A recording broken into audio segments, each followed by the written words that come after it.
بسم اللہ الرحمن الرحیم۔ السلام علیکم۔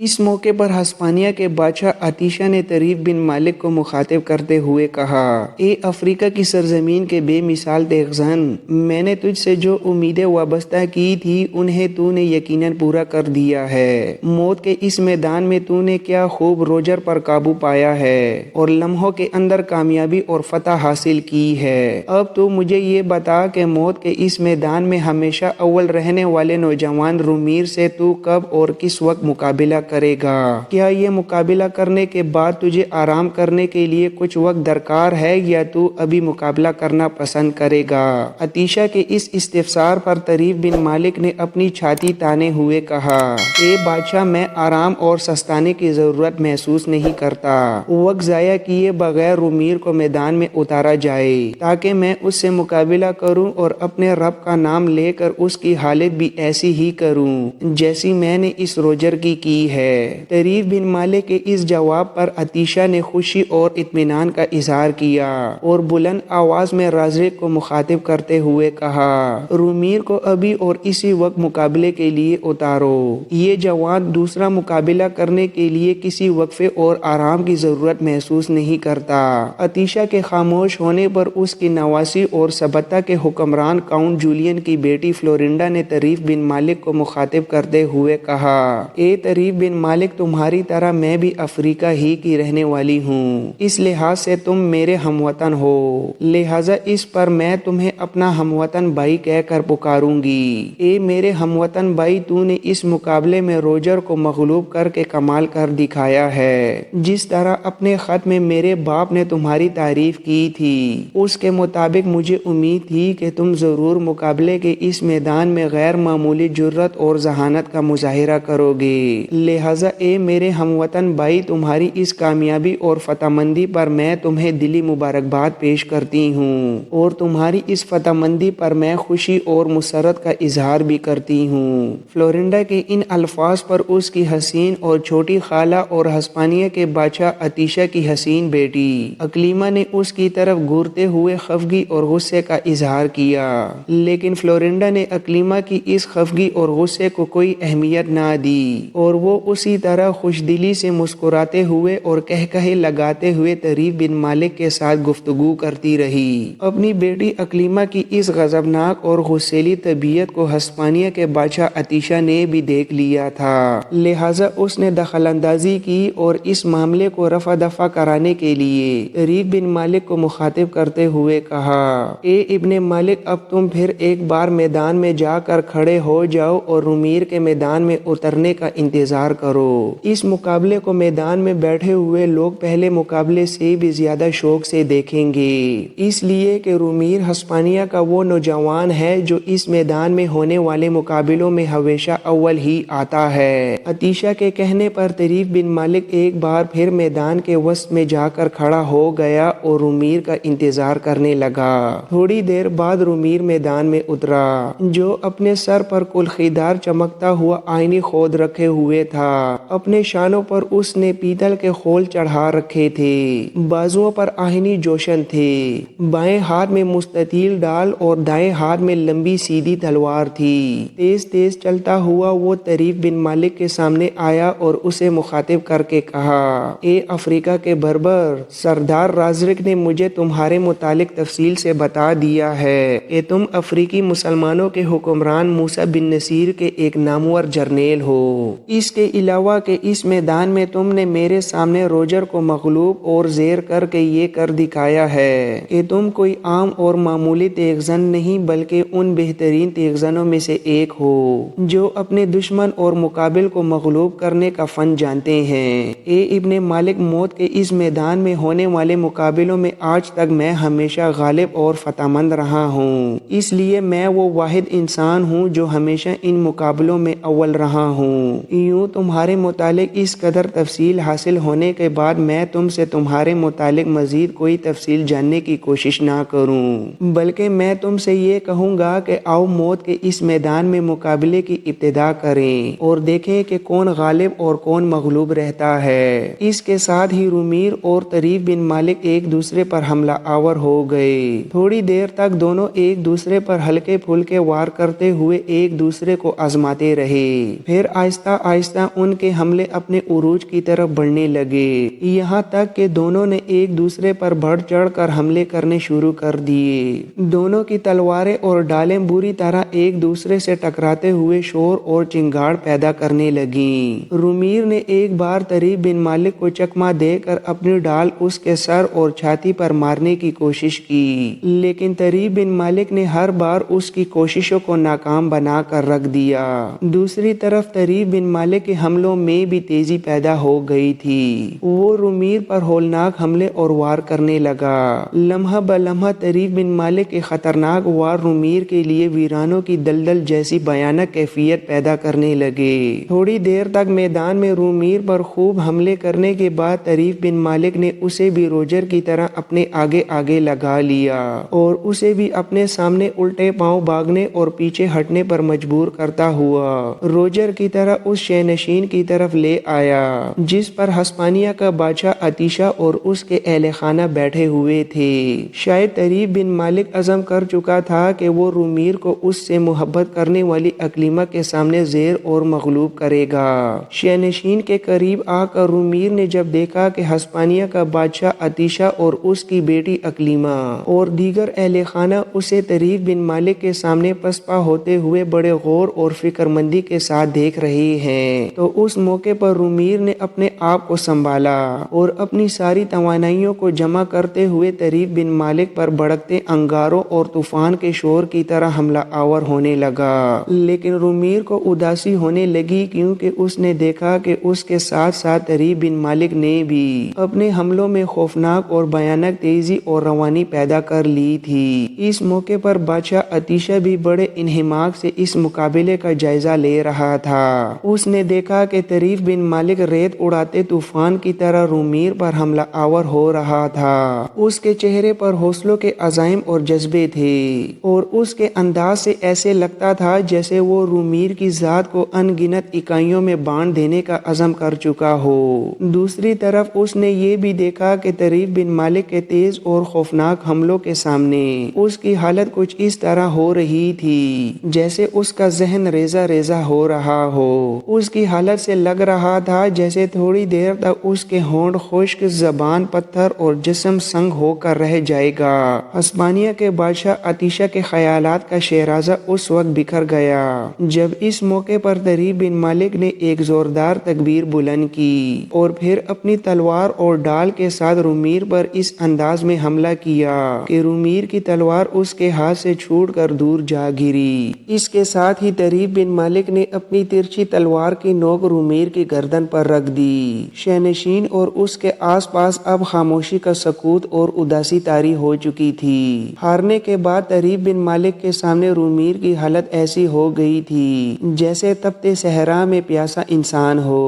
رومیر کی نظروں میں زوال اور اذیت ایسے شامل تھی جیسے وہ ماضی کی وادیوں میں خود کو پکارنے نکل گیا ہو۔ دوسری طرف رومیر سے محبت کرنے والی اکلیمہ کی حالت مایوس کن ہو گئی تھی۔ ایسا لگتا تھا جیسے رومیر کی شکست اور طریف بن مالک کی فتح مندی پر اس کے گھمنڈ کے سارے بت ٹوٹ چکے ہوں۔ اس کے یاقوتی ہونٹوں کی جاذبیت اور چہرے کا دمکتا رنگ مان پڑ گیا تھا۔ ایسے میں موت کے اس میدان کا ناظم رازرک بھاگتا ہوا قریب آ کر طریف بن مالک سے کچھ کہنا ہی چاہتا تھا کہ ہسپانیہ کے بادشاہ نے رازرک کو اشارے سے اپنی طرف بلایا، لہذا طریف بن مالک سے کچھ کہنے کی بجائے رازرک بھاگتا ہوا ہسپانیہ کے بادشاہ عطیشہ کے پاس چلا گیا اور پھر بادشاہ کا حکم سننے کے بعد اس نے اپنا سر خم کر دیا۔ عطیشہ نے رازرک کو مخاطب کرتے ہوئے کہنا شروع کیا، سنو رازرک، رومیر سے کہو کہ وہ اب جا کر آرام کرے۔ مجھے اس کے ہارنے اور اس میدان کے اندر شکست و ذلت اٹھانے کا افسوس اور صدمہ ہے، لیکن ساتھ ہی ساتھ مجھے اس امر کی بے انتہا خوشی اور مسرت بھی ہے کہ موت کے اس میدان میں پہلی بار داخل داخل ہونے والا طریف بن مالک نام کا یہ اجنبی فتح و کامیاب ہوا ہے۔ اے رازق، تو نے دیکھا اس جوان نے کس قدر چابکدستی، تجربے اور ذہانت کا مظاہرہ کرتے ہوئے روجر اور رومیر دونوں کو لمحوں کے اندر اپنے سامنے زیر اور مغلوب کر کے رکھ دیا ہے۔ طریف بن مالک نام کے اس جوان کو پکڑ کر میرے سامنے لاؤ۔ اس کی فتح مندی کے موقع پر میں اس سے کچھ کہنا چاہتا ہوں۔ عتیشہ کا یہ حکم پا کر رازق وہاں سے دوبارہ اس جگہ آیا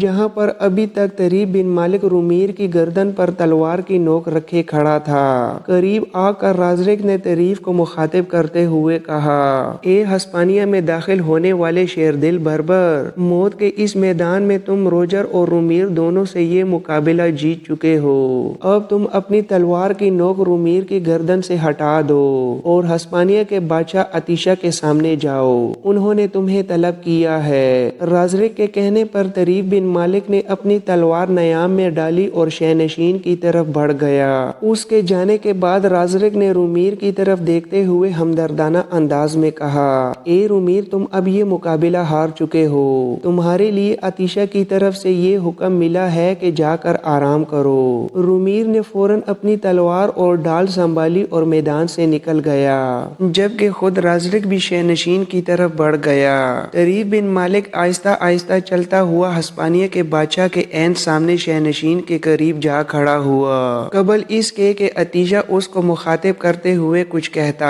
اتنی دیر تک رازق بھی وہاں پہنچ گیا اور وہ بھی طریف بن مالک کے پہلو میں کھڑا ہو گیا۔ ہسپانیہ کا بادشاہ عتیشہ تھوڑی دیر تک بڑے انہماک، نرمی اور ہمدردی کے ساتھ طریف بن مالک کی طرف دیکھتا رہا اور پھر مخاطب ہوتے ہوئے کہنا شروع کیا، اے ابن مالک، موت کے اس میدان میں تم نے ثابت کر دیا ہے کہ تم ایک جوش اور طوفانوں کے تلاطم برپا کر دینے والے جوان ہو۔ تم نے اپنے دونوں مد مقابلوں کے قدم قدم اور نفس نفس میں شکستگی کی آنچ بھر کے رکھ دی تھی۔ اے نوجوان، میں نہیں جانتا تو ہسپانیہ کی سرزمین میں کب تک قیام کرے گا، لیکن تو جب تک اس سرزمین میں رہے گا تیری حیثیت میری نگاہوں میں ایک صاحب حیثیت اور معزز سردار کی ہی رہے گی۔ اس کے بعد عتیشہ نے نقدی کی ایک تھیلی طریف بن مالک کو تھماتے ہوئے کہا، یہ نقدی اس میدان میں تمہاری فتح اور کامیابی کا انعام ہے، اور سنو ابن مالک، آج سے میں تمہیں اپنی بیٹی اقلیمہ کا محافظ مقرر کرتا ہوں اور اس کام کے لیے تمہیں پیشگی ادائیگی بھی کرتا ہوں۔ اس کے ساتھ ہی عتیشہ نے ایک اور نقدی کی تھیلی طریف بن مالک کو تھماتے ہوئے کہا، یہ اقلیمہ کے محافظ مقرر کیے جانے پر تمہارے لیے پیشگی معاوضہ ہے۔ سنو ابن مالک، میری بیٹی اقلیمہ کی طبیعت اور مزاج کو چڑچڑا ہے، اگر یہ کبھی کوئی بات تمہارے مزاج اور طبیعت کے خلاف کہہ دے تو تم برا نہ منانا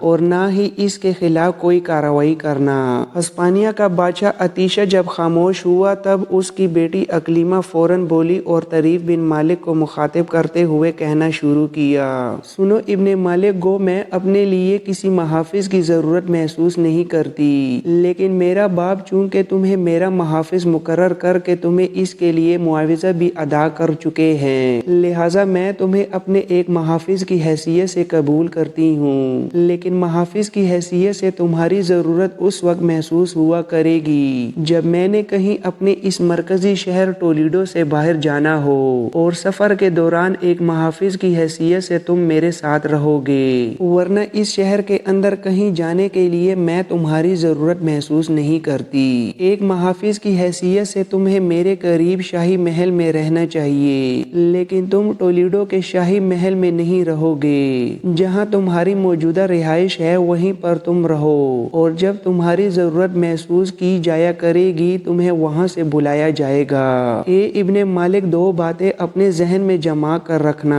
تاکہ تم میری طرف سے کسی خوش فہمی اور غلط فہمی کا شکار نہ ہو جاؤ۔ پہلی بات یہ کہ تم مرد ہو اور میں مسلمانوں کو سخت ناپسند کرتی ہوں۔ دوسری بات یہ کہ تم بربر ہو اور بربروں کو میں اس قدر ناپسند کرتی ہوں اور ان سے اتنی نفرت کرتی ہوں کہ اگر ایک طرف ہسپانیہ کا کتا اور دوسری طرف کوئی بربر ہو تو میں بربر پر ہسپانیہ کے کتے کو ترجیح دوں گی۔ لہٰذا میرے ساتھ میرے محافظ کی حیثیت سے کام کرتے ہوئے یہ دونوں باتیں اپنے ذہن میں جما کر رکھنا، اور میں تمہیں یہ بھی بتا دوں کہ میں اس رومیر کو پسند کرتی ہوں جسے ابھی تم نے مقابلے میں شکست دی ہے۔ میں عنقریب رومیر سے شادی کرنے کا ارادہ رکھتی ہوں، لہٰذا تم نے جو اس میدان میں رومیر کو شکست دی ہے اور اسے نیچا دکھایا ہے، تو رومیر کے خلاف تمہاری اس فتح اور کامیابی کو بھی میں نے ناپسند کیا ہے۔ حسین اقلیمہ کی گفتگو سن کر اس کے باپ اور ہسپانیہ کے بادشاہ عطیشہ کے چہرے پر ناپسندیدگی اور ناگواری کے جذبات نمودار ہوئے۔ پھر شاید اس نے اقلیمہ کی پیدا کردہ تلخی کو زائل کرنے کے لیے اپنے چہرے پر زبردستی مسکراہٹ بکھیری اور طریف بن مالک کو مخاطب کرتے ہوئے کہا، اے ابن مالک، رازرک نے جہاں تمہاری رہائش کا بندوبست کیا ہے تم وہیں پر رہنا شروع کر دو، اور اقلیمہ کے محافظ کی حیثیت سے جب تمہاری ضرورت محسوس کی جائے گی تو تمہیں وہاں سے بلا لیا جائے گا، اور اس کام کے عوض تمہارا معاوضہ رازرک کی وساطت سے تمہیں ملتا رہے گا۔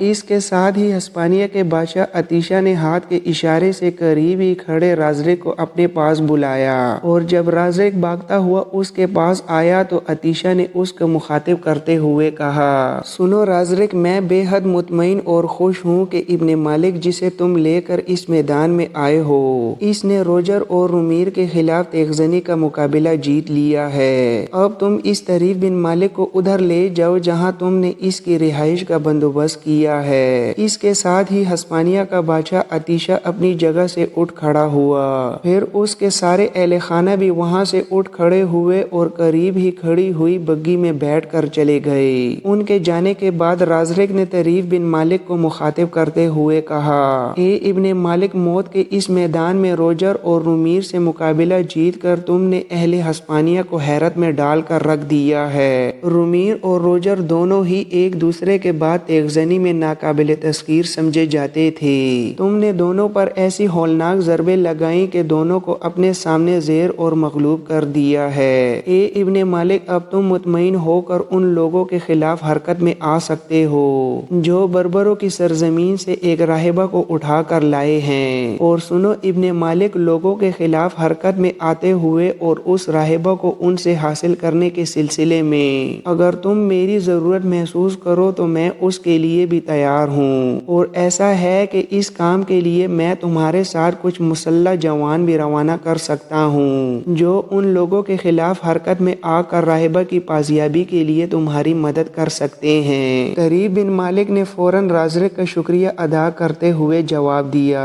اول تو میں اکیلا ہی ان لوگوں سے بات کروں گا، اور اگر ان لوگوں نے معاملہ بڑھانے یا ہمارے ساتھ زیادتی کرنے کی کوشش کی تو میں تم سے مدد اور حمایت کی درخواست کروں گا۔ طریف بن مالک کا یہ جواب سن کر رازرک خوش ہوا، اور پھر طریف بن مالک کے شانے پر ہاتھ رکھتے ہوئے کہا، اے ابن مالک، اب تم اپنے کمرے میں جا کر آرام کرو، میں اپنی منگیتر لونا کے ہاں جاؤں گا۔ اس کے ساتھ ہی رازرک وہاں سے ہٹ کر دوسری سمت چلا گیا۔ موت کے اس میدان سے باہر نکلنے کے لیے طریف بن مالک اس شے نشین سے ہٹ کر تھوڑا سا ہی آگے بڑھا تھا کہ اچانک ایک سمت سے نکل کر ایک راہبہ اس کے سامنے آن کھڑی ہوئی۔ وہ سر سے لے کر پاؤں تک چاندنی سے چمکتے ہوئے اور دودھ جیسے بے داغ لباس میں ملبوس تھی۔ قریب آ کر پھول جیسی نوخیز راہبہ نے طریف بن مالک کو مخاطب کرتے ہوئے کہا، میں موت کے اس میدان میں آپ کی کامیابی پر آپ کو مبارکباد پیش کرتی ہوں۔ کاش میں اس شہر کی حکمران یا کوئی ملکہ ہوتی تو یہ مقابلہ جیتنے پر آپ کو مالا مال کر کے رکھ دیتی، پر میں ایک معمولی راہبہ ہوں۔ اس پھول کے علاوہ مبارکباد دیتے ہوئے میں آپ کو کچھ نہیں پیش کر سکتی۔ اس کے ساتھ ہی اس نوخیز راہبہ نے اپنے ہاتھ میں پکڑا ہوا لمبی ڈنڈی والا گلاب کا وہ پھول طریف بن مالک کی طرف بڑھا دیا۔